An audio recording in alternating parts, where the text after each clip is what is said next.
agama kita adalah mata rantai terakhir dari agamanya Allah. Berarti yang harus kita rasakan adalah kebenaran Islam, yakin bahwa Islam ini memang agama Allah yang Allah pilih untuk menjadi jalan hidup kita, dan setelah ini tidak ada lagi diutus Nabi, tidak ada lagi agama yang lain. Agama kita adalah agama yang yang Allah sudah disempurnakan agama ini dengan turunnya agama Islam. Kemudian yang kedua apa kemarin, Bu? Nah, jadi poin yang kedua adalah poin jihad ya, ibu-ibu yang dirahmati Allah. Jadi dari ayat ini, mohon maaf kalau kita masih bingung-bingung, kita belajar Bu ya. Ini kan kita belajar. Saya juga terus terang bukan yang menyimpulkan ya, kita belajar dari apa yang disimpulkan oleh ulama-ulama kita. Dalam surat ini kita diajarkan bahwa amanah akidah pada umat seluruhnya itu diserahkan pada kita, Bu. Jadi ini akidah terakhir. Berarti kalau dia akidah terakhir, agama terakhir, berarti kan seharusnya semua orang tahu gitu loh dengan akidah terakhir ini. Karena tidak ada lagi akidah lagi setelah ini. Nah, untuk sampainya akidah ini kepada semua manusia, itu sekarang penanggung jawabnya yang diamanahi Allah itu adalah kita. Sebagaimana dulu Nabi Musa, nanti ada ayatnya Bu ya, Nabi Musa berdakwah dulu pakai penolong-penolongnya, Hawariyun namanya. Nabi Isa juga pengikutnya Hawariyun itu Nabi Isa ya, pengikutnya Nabi Isa itu namanya Hawariyun, juga berjuang bersama dengan Hawari untuk menyampaikan akidah dulu. Jadi dulu sudah dilakukan. Nah, sekarang ini akidah terakhir. Akidah terakhir ini diamanahi oleh Allah kepada kita untuk kita sampaikan kepada semuanya. Nah, disitulah artinya kita diwajibkan untuk apa, Bu? Berjihad. Kita wajib berjihad di jalan Allah. Kewajiban jihad di jalan Allah untuk menyampaikan akidah ini kepada semua manusia itu adalah suatu kewajiban yang tidak perlu kita ragukan gitu. Tidak perlu kita pertanyakan ya, dan kita tidak pantas untuk berpaling dari kewajiban ini. Ini Bu, jadi surat Shaf ini surat agak berat ini sebenarnya ya, yang kita pelajari. Mungkin jenengan bertanya, gimana Ustazah kok bisa jadi wajib kita mengemban amanah akidah ini? Gimana ceritanya kok kita harus bertanggung jawab supaya akidah Islam ini jadi tersebar ya? Itu nanti di maktub ya, nanti kita akan bahas. Ada di ayat yang kelima, ayat yang keempat dulu Bu ya. Innallaha yuhibbul ladzina yuqatiluna fi sabilihi shaffan. Ayat itu Bu. Itu satu, Allah cinta kepada orang-orang yang berperang atau yang berjihad di jalannya yang berada dalam satu shaf. Ini ayat 1 mengajarkan kepada kita bahwa kita punya kewajiban apa tadi Bu? Jihad. Kemudian ayat yang lain, ya ayyuhalladzina amanu, ayat yang ke-10 Bu. Ya ayyuhalladzina amanu hal adullukum ala tijaratin tunjikum min azabin alim. Mau nggak kalian aku petunjukkan kepada bisnis ya yang akan menguntungkan, menyelamatkan. Apa bisnisnya? Jihad Bu. Beriman pada Allah dan jihad.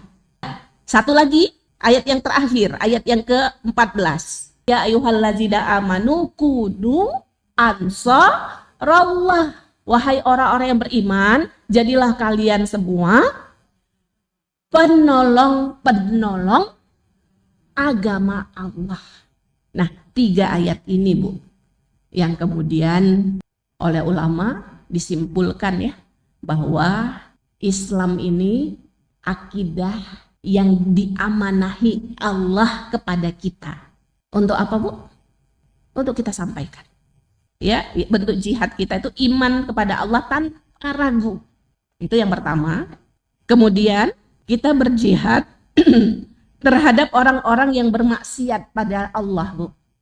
Jadi kalau ada orang-orang masih berbuat maksiat, kita disuruh jihad di situ Bu. Bagaimana jihadnya Bu? Mengingatkan orang yang berbuat maksiat. Dan satu lagi, dan kita mengingatkan orang-orang yang menentang Allah, tidak mengakui Allah. Maksudnya ini orang kafir ini. Kalau tadi orang mukmin yang masih berbuat maksiat. Kalau yang ketiga, bentuk jihad itu adalah kita menghadapi orang-orang yang tidak mengakui, yang menentang Allah Subhanahu wa ta'ala. Ibu kalau memahami jihad itu teroris, itu ibu udah kena cuci otak tuh sama orang-orang sekuler, sama orang-orang liberal. Dibilang jihad itu, kalau jihad itu teroris, jihad itu katanya jahat. Bagaimana jahat? Ini satu syariat. Bahkan kata Rasulullah, jihad itu bagaimana? Mahkotanya agama. Jadi jangan, bersihkan hati deh. Kadang-kadang kita nggak berani ngomong kata-kata jihad tuh, nggak berani. Takut dikira teroris. Takut dikira ini kita Islam garis keras kalau ngomong jihad. Radikal. Padahal ibu, jihad tadi saya bilang apa bu? Syariat. Bahkan dia mahkotanya agama. Saya juga nih bu, kadang-kadang kita juga mau pakai kata-kata jihad tuh takut.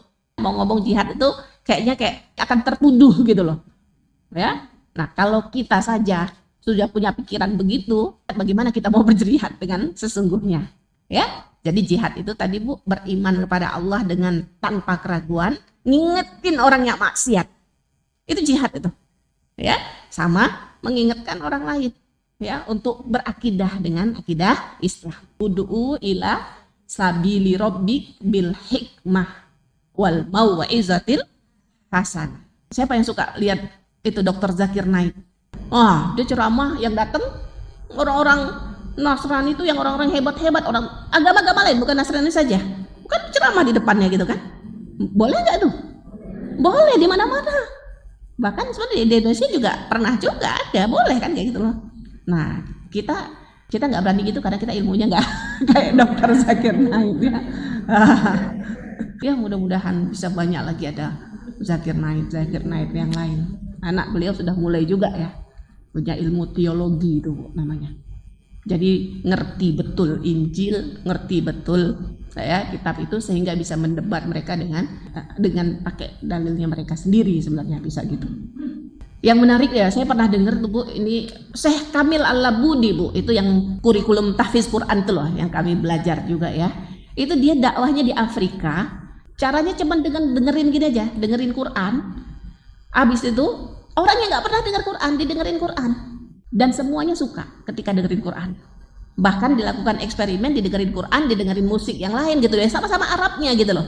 Ya, pas ditanya bagusan mana gitu loh, bilang bagusan Quran.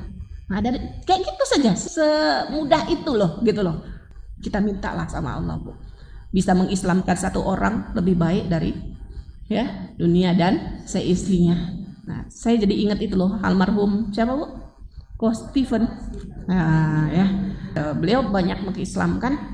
Yang ceritanya viral itu kan mengislamkan orang-orang Cina ya, yang lagi bangun masjid, kerja di Masjidil Haram ya, yang bahkan Syekh Sudes saya ya kan, ini ngomongan Syekh Sudes ya, aku nggak pernah gitu loh ngislamin pekerja Cina, saudara kita almarhum Coach Stephen mengislamkan 300 orang.